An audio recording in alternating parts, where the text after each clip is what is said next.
नमस्कार दोस्तों, स्वागत है आपका बिहार बोर्ड स्टडी चैनल में। Please subscribe to my channel and click on the bell icon. इस वीडियो में मैं बताऊंगा जो लोग क्लास 10th में हैं उनका चल रहा था ज्योग्राफी का दीर्घ उत्तरीय प्रश्न, भारत संसाधन एवं उसका उपयोग प्रथम चैप्टर का दीर्घ उत्तरीय प्रश्न चल रहा था। वन एवं वन्य प्राणी संसाधन बताएंगे इस वीडियो में। यह वीडियो बन चुका है, लाइव मैं बनाया था तो वीडियो लॉन्ग हो गया, तो सोचा कि वीडियो को छोटा बनाया जाए ताकि आप लोगों का समय बर्बाद ना हो और आप लोग आसानी से आप उसका नोट्स बना सके। ठीक है, तो फिर से पढ़ेंगे वन एवं वन्य प्राणी संसाधन इस वीडियो में। और रही बात लाइव की, तो लाइव की व्यवस्था के लिए केवल ऑब्जेक्टिव क्वेश्चन का लाइव होगा और अभी लॉकडाउन खत्म होने के बाद ही लाइव होगा, क्योंकि यहाँ पे नेटवर्क नहीं है, जहाँ मुझे जाना पड़ता है वहाँ अभी लॉक चल रहा है, सील चल रही है, जिसके कारण से अभी लाइव नहीं चलेगी। तो चलते हैं प्रथम क्वेश्चन की ओर, अच्छा तरीका से बताऊंगा मैं, ध्यान से देखिएगा आप। और यह वीडियो छोटा रहेगा, वीडियो बन चुका है, लाइव बना है, लेकिन अब की बार क्या बनाना है, इसको अच्छा तरीका से छोटा सा वीडियो बनाना है ताकि आप लोग क्या करें, नोट्स बना सके। ठीक है, तो आज का प्रश्न है, प्रथम प्रश्न है वन एवं वन्य प्राणी संसाधन का। प्रथम प्रश्न क्या कह रहा है कि वन एवं वन्य जीवों के महत्व का विस्तार से वर्णन कीजिए। बोले तो आपका यहाँ करे कि वन और वन्य प्राणी, वन बोले तो पेड़ पौधे और उसके अंदर रहने वाले जीव, उसके महत्व क्या है इसको विस्तार से वर्णन करना है। महत्व क्या है, वनों का महत्व क्या है, तो मैं आपको बताऊं, वन जो है प्रकृति संसाधन न केवल बल्कि पारिस्थितिकी तंत्र के निर्माण में प्रमुख घटक है। अब पारिस्थितिकी तंत्र क्या होता है, एक ऐसा तंत्र जिसके अंतर्गत सभी जीव जंतु संतुलित रहते हैं, एक दूसरे पर निर्भर रहते हैं, यह होता है पारिस्थितिकी तंत्र। ठीक है, तो मानव के इस अटूट संबंध सभ्यता के आदि काल से ही मानव जीवन का पालन पोषण वन के आंचल में होता है।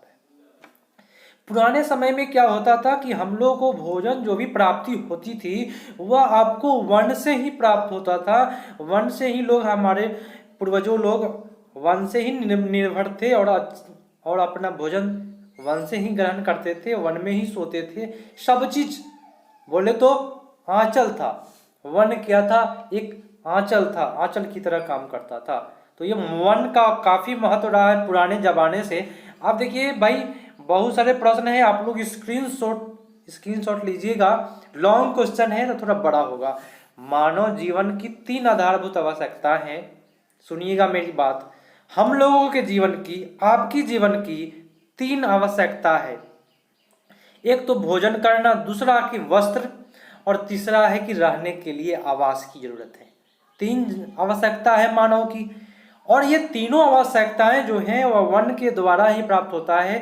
भोजन जो है हमको वनों के द्वारा ही प्राप्त होता है, वस्त्र भी है वह हमको वन बोले तो कपास के पेड़ से, है ना, कपास के रुई निकाला जाता है, उसके द्वारा वस्त्र तैयार किया जाता है।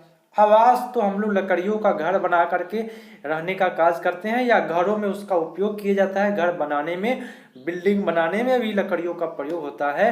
तो वन का यहाँ पे काफी हमारे जीवन के लिए महत्व हो रहा है। ठीक है, दूसरी बात क्या है, अगला बात क्या है कि वन से हमें भयानक कैंसर रोग के इलाज, है ना, कैंसर रोग के इलाज में टैक्सोल जो दवा बनता है, हिमालयी एक वन यौ है, इस पौधा का नाम है हिमालयन यौ, इसी के द्वारा टैक्सोल प्राप्त किया जाता है, जो कैंसर, भयानक जैसे रोगों के इलाज में काम करती है। ठीक है, तो आप लोग स्क्रीनशॉट लेते रहिएगा और अपना नोट्स तैयार करते रहिएगा। छोटा सा वीडियो बनाना चाहा हूँ क्योंकि लॉन्ग हो चुका था लाइव क्लास में। आप लोग मेरे चैनल पर नए हैं तो सब्सक्राइब करें, और दूसरा काम क्या कीजिए कि बेल आइकन पर क्लिक कर लीजिए, बगल में जो घंटी होता है ना उस पर क्लिक कर लीजिए, ताकि आपको मैं जब भी वीडियो डालूँ आपके पास स्वतः आप मिल पाए। ठीक है, और मैं आपको बता दूं कि इस महीना में मुझे यूट्यूब ने 200 रुपया ही दिया है ना।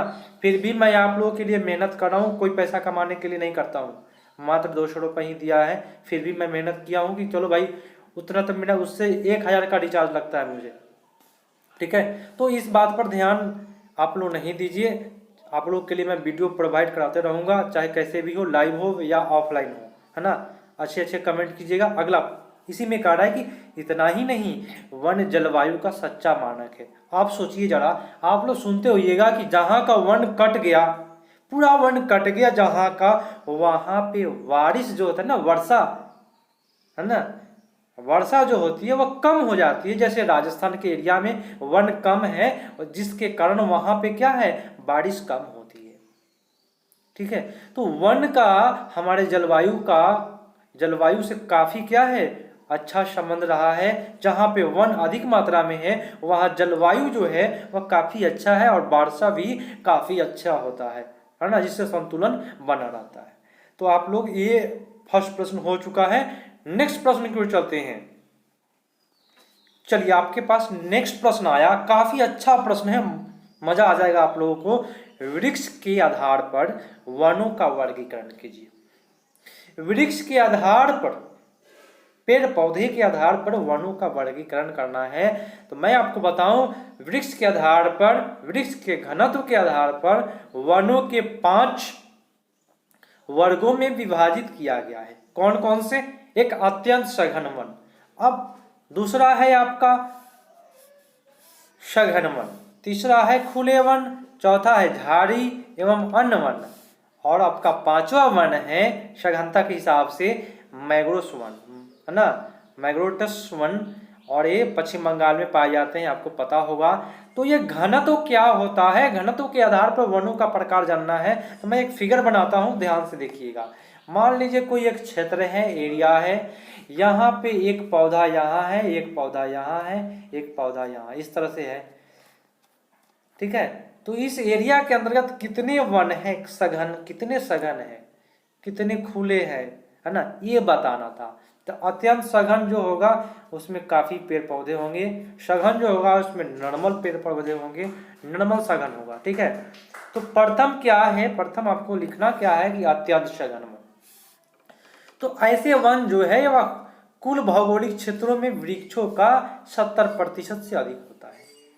जो वृक्ष है ना, एक दूसरे के साथ सटे हुए हैं, वह 70% से अधिक होते हैं सटे हुए।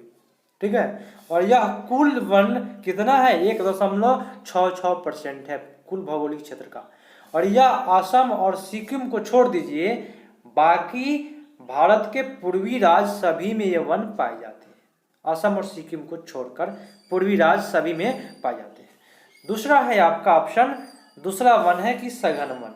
तो ऐसे वनों में वृक्षों का घनत्व 40 से 70% होता है। वृक्ष का घनत्व बोले तो मान लीजिए यहाँ पे सघन वन है, तो यहाँ पे 40 से 70% भाग पर जो होगा वह सघन वन पाया जाएगा, वृक्ष पाया जाएगा।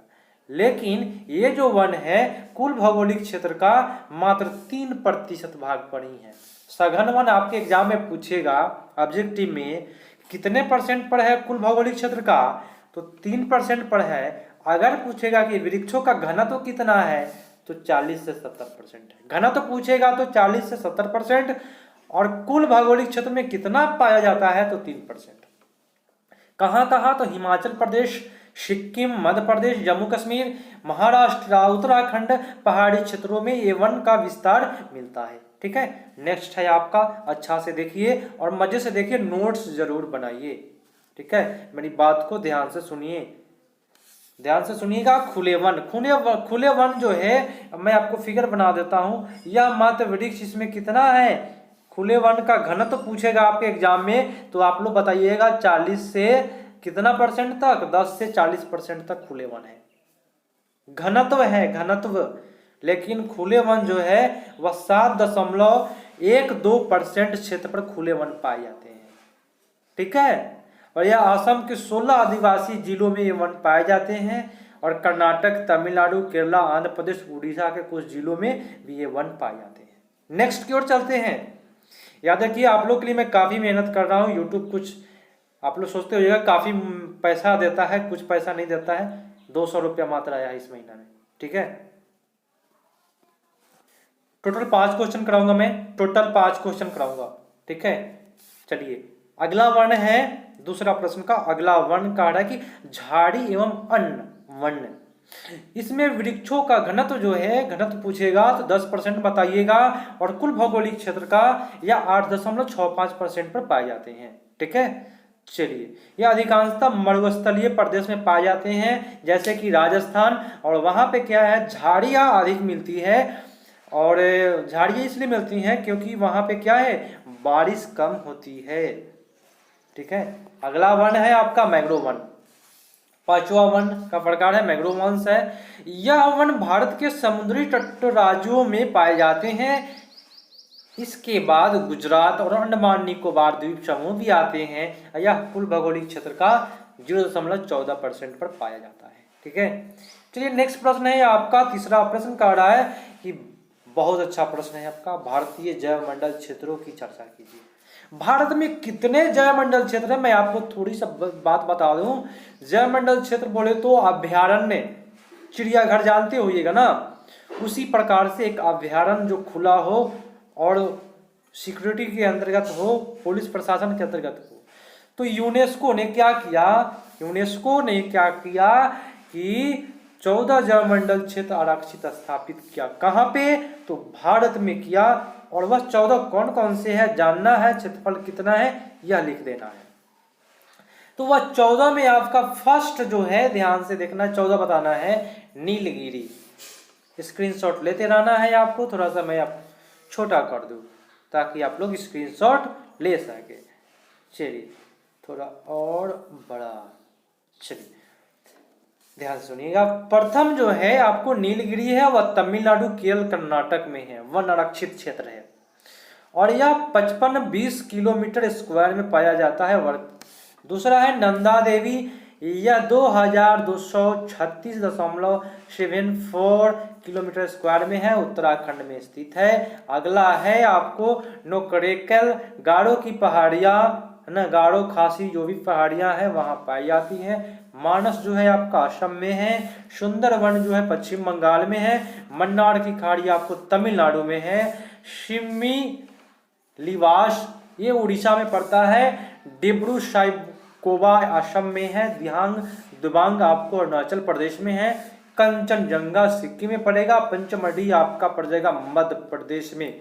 ठीक है, और आपका अगस्त मलाई हो जाएगा केरला में, ग्रेट निकोबार अंडमान निकोबार में, अचानक मार अमरकंटक ये छत्तीसगढ़ और मध्य प्रदेश में पाए जाते हैं, स्थित है। तो आप लोग इसका स्क्रीनशॉट लीजिए। या तीसरा प्रश्न हुआ। चौथा प्रश्न की ओर चलते हैं, अच्छा से बताऊंगा। चलिए चौथा प्रश्न आपके पास आया। चौथा प्रश्न है कि जैव विविधता क्या है, यह मानव के लिए क्यों महत्वपूर्ण है। जैव विविधता विस्तार से बताइए। ये जो शब्द कर दिया ना, विस्तार से बताइए, जिसके कारण क्वेश्चन थोड़ा बड़ा होगा। चलिए देखते हैं जैव विविधता क्या है, स्क्रीनशॉट ले लीजिए। यहाँ तक आगे बढ़ते हैं आंसर की ओर। चलिए आंसर है आपका, किसी इकाई क्षेत्र में उपस्थित सामुदायिक जातियों की संख्या एवं जातियों के अंतर्गत अनुवांशिक परिवर्तन की मात्रा क्षेत्र समुदाय की जैव विविधता कहलाती है। अनुवांशिक में जो परिवर्तन होता है ये सब क्या है, परिवर्तन बोले तो विविधता है। क्या है, तो जैव विविधता है। उदाहरण के लिए ले लीजिए कोई जैविक उद्यान, जैविक उद्यान आप समझ लीजिए कोई चिड़ियाघर। तो उदाहरण के लिए मैं चिड़ियाघर ले लिया। इन जैविक उद्यान में जहाँ पे छोटे छोटे औषधि पुष्प पादप होते हैं, वहीं दूसरी तरफ बड़े बड़े वृक्ष भी होते हैं, सी बाग भी होते हैं, और विशाल वन जीव भी होते हैं। दूसरी ओर क्या भाई, यहाँ पे विभिन्न प्रकार के पक्षियाँ, सर्प जैसे छोटे छोटे जीव भी होते हैं। यह जैविक उद्यान जैविक विविधता के प्रतिनिधित्व होते हैं। तो हमारी तो जैव विविधता का भंडार है। ठीक है, जैव विविधता मानव के लिए अत्यंत महत्वपूर्ण है। इससे क्या होता है कि मानव के विकास में गति प्रदान किया जा सकता है जैव विविधता से। गति कैसे कि मान लीजिए हम लोग पीढ़ी का है, हम लोग का जो अगला पीढ़ी आएगा हमसे भी अगर क्या होगा, इंटेलिजेंट होगा, तो इससे क्या है, मानव का विकास होंगे, विविधता पाया जाएगा तब ना। ठीक है, तो यही बात कर रही है, जैव विविधता मानव के लिए काफी महत्वपूर्ण साबित होता है। देखिए क्या कहता है कि पर्यावरण परिवर्तन समान के कारण भी जैव विविधता आवश्यक रूप से ठीक है, क्या कह रहा है, पर्यावरण का सामना करने के लिए भी जैव विविधता एक आवश्यक शर्त के रूप में कार्य करता है। पर्यावरण संतुलन कैसे रहे, ये जैव विविधता का क्या है, अच्छा शर्त के रूप में जैव विविधता कार्य करती है। ठीक है, चलिए तो आप लोगों का ये प्रश्न हुआ 4। नेक्स्ट प्रश्न को चलते हैं। नेक्स्ट प्रश्न है आपका 5 नंबर का प्रश्न, जो एक पन्ना का है, ध्यान से देखिएगा। प्रश्न क्या कर रहा है, प्रश्न है आपका कि विस्तार पूर्वक बताए कि मानव क्रिया किस प्रकार प्राकृतिक वनस्पति प्राणी जात के ह्रास के कारण है। तो मैं आपको बता दूं, वनस्पति प्रकृति का मानव को दिया गया एक अमूल्य उपहार है। वनस्पति से ही हम लोग जीवित हैं और हम लोगों की जो रक्षा होती है, उससे जो भी दवाएं बनती है वह वनस्पति के द्वारा ही बनते हैं, भयानक कैंसर रोग के इलाज के लिए, है ना। और मानव अपनी क्या किया है, वनस्पति का दोहन किस प्रकार से कर रहा है, तो अपनी आवश्यकता ऐशो आराम लाने के लिए वनस्पति का दोहन किया है। किस प्रकार से, तो मैं आपको बता दूं, एसी यूज करके। एसी यूज करने से क्या होता है कि CFC गैस निकलती है, क्लोरोफ्लोरोकार्बन उससे निकलते हैं, जो ओजोन परत को नष्ट करता है। और ओजोन परत से जो पराबैंगनी किरण आएगी वह पृथ्वी पर डायरेक्ट पड़ेगी, तो पेड़ पौधे, जीव जंतु, मानव जितने हैं सभी रोगग्रस्त हो जाएंगे। तो वनस्पति हमारे लिए काफी, मानव जीवन के लिए अच्छा सिद्ध होता है। आगे क्या कह रहा है कि विकास जो है, विकास आवश्यक पहलू है, किंतु संतुलन विकास के द्वारा ही अस्थायी विकास की कल्पना किया जा सकता है। अगर संतुलन विकास होगा तो अस्थायी विकास की आप कल्पना कर सकते हैं, नहीं तो नहीं होगा।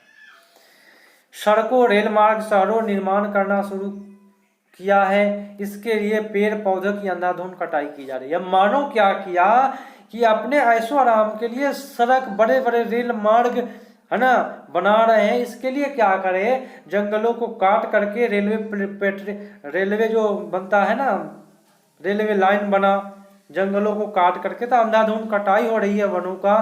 तो इस प्रकार से वनों का नाश हो रहा है। और कल कारखाने से जो धुआं निकलता है, ये भी एक वनों के नाश होने का कारण बनता है। ठीक है, क्योंकि कल कारखानों से जो है वह जो धुआं निकलता है, उससे अम्ल वर्षा होता है। अम्ल वर्षा जब पेड़ पौधे पर पड़ेंगे तो पेड़ पौधे निश्चित रूप से नष्ट होंगे, बर्बाद होंगे। देखिए फसल भी बर्बाद हुआ है ना यहाँ पे। तो आप लोग इसका स्क्रीनशॉट ले लीजिए। 5वां प्रश्न हुआ। और आप लोग क्या कीजिए, मेरे चैनल पर नए हैं तो सब्सक्राइब करें और दोस्तों के पास शेयर आदि करें, क्योंकि आप लोग को सपोर्ट मिलेगा तभी ये वीडियो आपको मिलते रहेगा, वरना वीडियो बंद हो जाएगा। आप लोग का सपोर्ट चाहिए, वीडियो अधिक से अधिक शेयर कीजिए। पैसा मेरा लगेगा, मैं खुद का पैसा लगा करके आप लोग के लिए मैं वीडियो बनाऊंगा, ताकि आप लोगों को कहीं भी इस लॉकडाउन की स्थिति में दिक्कत ना हो पढ़ने में। ठीक है, इसीलिए मैं सोचा कि चलिए भाई बना देता हूँ। 200 रुपया से कुछ होने वाला नहीं है, यूट्यूब मात्र इतना ही दिया मुझे। और आप लोग मैं वीडियो उपलब्ध कराते रहूँगा, बस आप लोग का प्यार चाहिए।